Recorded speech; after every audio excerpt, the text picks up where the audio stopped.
سرور کائنات جناب محمد الرسول اللہ صلی اللہ علیہ وسلم اور حضرات صحابہ کرام رمضان مبارک کا بڑے پرتپاک انداز میں استقبال کرتے تھے اور رمضان مبارک کا مہینوں پہلے انتظار کیا کرتے تھے۔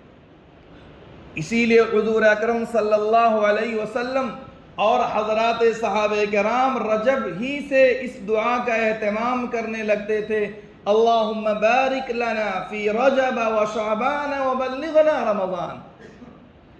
اے اللہ ہمارے رجب کے مہینے میں، شعبان کے مہینے میں خوب برکت عطا فرمائیے اور محض اپنے فضل و کرم سے ہمیں رمضان المبارک تک پہنچا دیجیے۔ یعنی آپ کی جانب سے جو روحانی مہمان آنے والا ہے اس سے ہماری ملاقات کرا دیجیے تاکہ ہم اس روحانی مہمان سے فیض حاصل کر سکیں، اس سے استفادہ کر سکیں اور اس سے زیادہ فائدہ اٹھا سکیں۔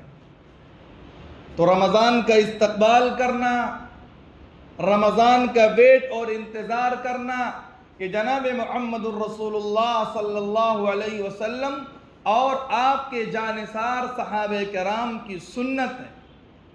ہمارے اکابر کا بھی یہی معمول رہا ہے کہ وہ رمضان المبارک کا انتظار کرتے تھے، اس کا استقبال کرتے تھے۔ Like, comment, and subscribe.